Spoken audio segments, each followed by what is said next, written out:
Despite a strong start from Chris Sale, the Atlanta Braves dropped the series finale 3-2 to the Chicago Cubs, losing the series. Let's talk about it. This is the Braves Postcast, your instant game reaction for the Atlanta Braves. Part of the Locked On Podcast Network, your team every day. Yes, welcome on into the Braves Postcast, part of Locked On Sports Atlanta, where we cover your Atlanta sports teams each and every day. I'm your host, Lindsay Crosby, author of the Braves Today newsletter over at bravestoday.com. You can follow me on social media at Crosby Baseball. That is Jake Mastroianni, host of Locked On Braves. Follow him on social media at shortstopball. Let him know that that's a nice looking polo shirt he's got on today. And Jake, I want to talk about this 3-2 loss by Atlanta to the Cubs because why? Because they're paying me to do it. No, because I sat through this entire game. We're going to talk about it, Jake. Chris Sale is incredibly dominant early, right? He strikes out 8 in the first 3 innings, but Atlanta just can never really seem to get that third run across. They don't get any home runs in the game. It's another kind of power outage that we've seen. And despite 3 doubles, they only score 2 runs. And they lose 3-2. Let's start with the positive. I thought Chris Sale, especially early, was just incredibly dominant and was doing practically anything that he wanted to. And it was just about entirely on the slider. 11 whiffs on 24 swings on that vaunted slider. Yeah, look, I got no worries about Chris Sale. I've seen enough in these starts coming back from injury that I'm ready at this point, just bubble wrap him up and get him to 2026. I got no real questions about him other than just being able to stay healthy. He looks fantastic. I mean, what he's able to do, the dominant stuff. Now, the Cubs made some good adjustments. We're able to get to him a little bit later in the outing. But as you said, I mean, it was a pretty dominant start early on for him and just what he's able to do with that slider and how devastating of a pitch it is. And again, just really, 2 pitches. I mean, 3 or 4 changeups, 4 sinkers in this one, but it's really just a 4-seam slider and all those whiffs, as you mentioned, coming on the slider. Although on the sinker, he only threw it 4 times. He got 2 whiffs on 2 swings. So, Chris Sale's going to be, I think you said it the other day, I think he's going to be the opening day starter next year. I think he is the leader of this. It's hard to say the team as a pitcher, but he's certainly one of the leaders in this clubhouse right now. Definitely the leader in the rotation. And again, at this point, with where the Braves are in the season, just get him healthy to the offseason. I think he's proved his point coming back from injury that he's still dominant when he's healthy and throwing the ball. So just keep him healthy. That's my only thing for Chris Sale the rest of the season. Absolutely. We just have to kind of get him through. And when you look at what Atlanta did in this game, this feels like this is your ideal deployment of your relievers based on, where you are in the lineup. They go Pierce Johnson for the 6th. They go Tyler Kinley for the 7th, Dylan Lee for the 8th. Then Kinley does that thing where he holds over. He gets 1 more out. I think it was Dansby Swanson. He strikes him out. And then Raisel Iglesias for the 9th. And so you can clearly see the guys that they trust in the pen. That is it. Like, those are the guys they trust. In a close game, if you're winning, you're losing, that's who they're going to pitch when they're going for it. But I did notice that some of this, and they talked about it, I think, on the radio and the TV call, Raisel Iglesias, a little bit shaky in the 9th. This is just that classic non-save situation. Your closer's in a non-save situation, and they just can't quite seem to be as crisp as they normally would be, wasn't it? Yeah, and I think last outing, too, I think was a little not as crisp either. Didn't give any runs, but, I hate to kind of say the same thing about back-to-back people. With Iggy, I've kind of seen enough of him returning to form that I feel okay about Iggy next year if the Braves were to bring him back. But he is susceptible to this because he is a guy that's just throw a lot of strikes. He's going to pitch to contact, and it's just going to happen. He's going to give us some hits. Great throw by Jake Baldwin, by the way, to cut down that runner and save a run in that inning because they did end up getting a couple of hits after that. But it's just kind of who Iggy is. He's going to pitch more to contact, and sometimes that's going to happen. It's just you can't hang sliders over the middle of the plate to get absolutely crushed, and that was the issue early on in the season. And now he's really not even throwing the slider much anymore, which is something I would like to see here down the stretch. Again, especially while these games don't matter, I'd like to see him try to work that slider back in to see if it can still be a weapon for him, because it is a difference maker, and it was a really good pitch for him. So I would love to see him kind of work on that here over these last couple of weeks to see if he can get that slider back. Obviously, the results have been good without it, and so he can be good without that pitch. That's something I didn't know early on in this season, but I think he's proven to me that he can still get it done without that slider. But still, it's a pitch that's been really good for him in the past. I'd like to see him try to incorporate it a little bit more. But you're right about this bullpen. I mean, those are your guys right now: Johnson, Kenley, Lee, and Iggy. And I think that more than anything underscores the fact that you got to find some help in the offseason, right? I mean, those guys have been good at times. Lee's been a little bit shaky here in the second half. Kenley's been great, but he hasn't been great in the past. This has kind of been a short run that he's had here in Atlanta that he's been great. And Pierce Johnson, I think, even's been a little bit up and down. He allowed 2 hits in this one too. All of them allowed at least one base runner. I mean, Kenley walked a batter, Dylan Lee walked a batter, Johnson gave up 2 hits, Iggy gave up 2 hits. So those are your guys, but at the same point, that just kind of reiterates the fact you need to go get some more depth and some more solid, proven guys in the bullpen, or Ronaldo Lopez, Grant Holmes. Think about moving some guys to that bullpen. Yeah, and shameless plug here. Tomorrow's newsletter on BravesToday.com is actually about Atlanta's willingness to spend on the bullpen, looking historically under AA what they've done back there on paying money for guys and if they've been smart contracts or not. Quick note, you mentioned the Drake Baldwin caught stealing. We saw the Cubs. They run a lot. They had some success earlier in the game. I don't think Drake Baldwin's ever gotten a guy at third, but I pulled in that 9th inning on that stolen base. I pulled the stats on the throw and the pop time, thanks to the MLB research tool. The throw was 81 miles an hour. It's his 3rd hardest throw from behind the plate this year.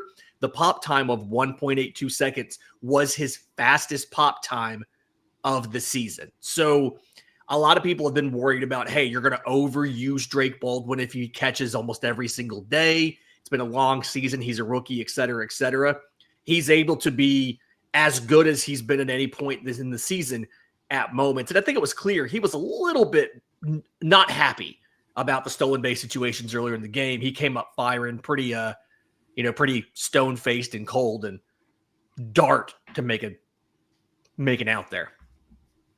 Yeah, good to see too, because I was tired of them just running all over us this entire series when we can't run at all. You get a caught stealing in this game too. It's just so frustrating. I'm not going to go on that rant again, but it feels like it's so easy for everybody to run against us, and we just can't run at all. Now they obviously have the players to do it. Nico Horner, Pico Armstrong, all those guys are really fast. Ian Happ, good speed. So they have a lineup that is catered more to do it than the Braves do. So still frustrating though. Yeah, it is completely, because it's become a real weapon for teams that can do it now with the changed rules, and the Braves just don't have the players to do that, or the players that can do it aren't good at it. So good to see Drake Baldwin kind of shut that down there at the end. Yeah. All right. In just a minute, I want to talk about that lineup you just mentioned, including the decision to pinch hit for Nacho Alvarez when he was one of your only hitters who drove some runs in this game. We'll talk about that next, right here on the Braves Postcast. The NFL season is here, and FanDuel is making sure you're ready for kickoff with a can't-miss offer. Right now, new customers can bet just $5, and if your bet wins, you'll get $300 in bonus bets to use across the app. And what's cool is FanDuel works however you like to bet. Player props, building the same game parlay, or even jumping in live as the action unfolds. It's quick, easy, and the best way to add a little more energy to Sundays. So if you're ready to play, download the FanDuel app now by visiting FanDuel.com to get started. That's FanDuel.com to place your first $5 bet. Today's episode is also brought to you by our friends at Nutrafol. You've probably seen a million ads for hair growth products and thought, sure, that actually works. There are so many products out there, and it's hard to know which ones are actually going to do anything. And that's why you should give Nutrafol a closer look, because Nutrafol is the #1 dermatologist recommended hair growth supplement brand, trusted by over 1.5 million people. It's not just hype. This is a supplement that's clinically tested to target the root causes of thinning and shedding with a proactive approach. So see thicker, stronger hair with less shedding in just 3 to 6 months with Nutrafol. For a limited time, Nutrafol is offering Locked on MLB listeners $10 off your first month subscription and free shipping when you go to Nutrafol.com and enter promo code LOCKED on MLB. That's Nutrafol, Nutrafol.com, promo code LOCKED on MLB. All right, Jake. So Braves dropped this one 3-2. They pick up 7 hits, including 3 doubles, 2 of them off of Marcell Ozuna. He took Jameson Taillon for doubles twice. And then Nacho Alvarez goes back-to-back with Ozuna to score one of those runs. And when we got to the bottom of the 7th, Caleb Thielbar's in there pitching for the Cubs. Lefty, I believe, if I remember right in this. Michael Harris pops out. Marcell Ozuna grounds out. And then Atlanta goes to Eli White as a pinch hitter with 2 outs in the 7th.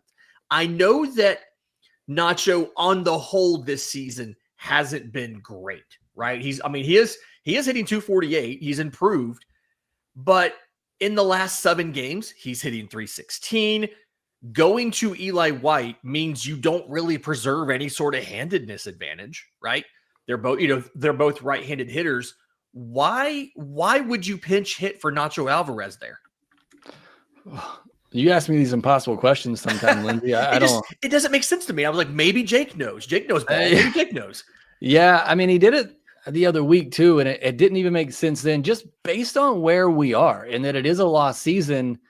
And why not just let the kid get at bats like in these clutch situations and see what you have in him? I mean, yeah. Goodness, they're sending him to the Arizona Fall League to get more at bats. You want to see what you have in this kid. Clearly, why not see him? You got a chance right now to see him right in front of you. So, it doesn't make a lot of sense. I mean, Nacho's overall numbers are basically the same as Eli White's at this point, and like you said, they're the same handedness. Checking real quick, he has been Nacho. We get on Snap for the reverse split things. Nacho has been much better against righties this year, but again, where you are in the season, just let the young kid hit. I don't get it. It doesn't make a ton of sense, and it's not like you're pinch hitting for Jock Peterson coming off the bench or some great hitter that you're just saving for the big moment in the game. You're pinch hitting Eli White. No discredit to Eli White, who's had some good moments this year. And it's not like Barry Bonds is coming off the bench in a huge moment there. So, it makes zero sense. I can't answer that one, but I also can't answer many of the things that Snicker's done here lately. Yeah, it's been a really just kind of interesting decision-making process we've seen. It feels like even worse down the stretch when it comes to some of these decisions. And by the way, if you have thoughts on that decision and what Snit's doing, you can definitely check out. Jake has an episode about what if Brian Snitker came back. So that's in your Locked On Braves podcast feeds. It's here on the YouTube channel. Go check that out. Really interesting stuff from Jake there about that. Again, so Braves dropped this one 3-2. Off day tomorrow before you get Houston on Friday. And Hurston Waldrop gets the start on Friday against a really good Astros team, right? A team, they're 79-67. They're contending, like they're probably going to win the division and all that stuff again. Bryce Elder on Saturday, Joey Wentz on Sunday. What kind of expectations, I think, do you have going into this game? Because I keep getting onto the point of the Braves the offense has been cold again recently. Michael Harris has cooled off. Ronald had that noticeable slump that knocked him down to 7th in the order. But at the same time, Hurston Waldrop's been phenomenal. And you've had guys like Ozzie and things like that hitting. Is this, I guess, 2-1, do we think Atlanta can win any of these games?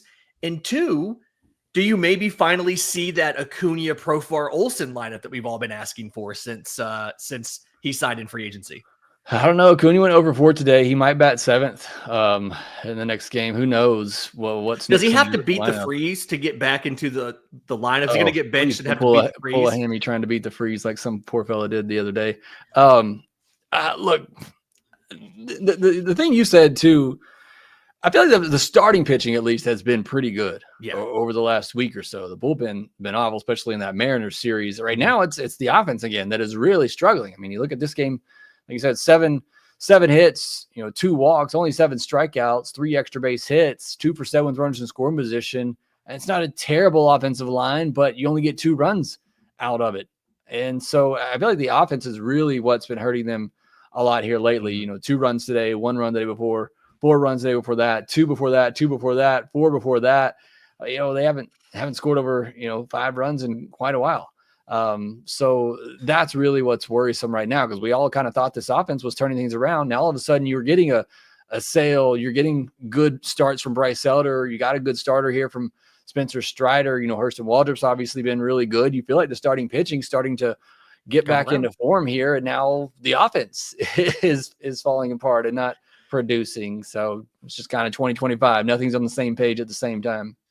The good news is, though, as of time of this show, the Braves have the 4th best odds as the number 1 overall pick at 11.5%. They are right behind Minnesota, but they're just barely ahead of the Athletics and Miami. So they could finish 3rd. They could finish 6th or 7th, depending on how many games they win, how many games everybody else wins. We will be off day tomorrow. You guys enjoy the off day. We'll be back on Friday to break down every game of that Astros series. Do us a favor. If you're listening on audio, leave a 5-star review, Apple, Spotify, wherever you get your podcast. If you're watching on YouTube, subscribe to the channel, hit the notification bell so you know when Jake goes live with a new episode. The Friday mailbag is going to be coming, when we go live and talk about all these games all weekend.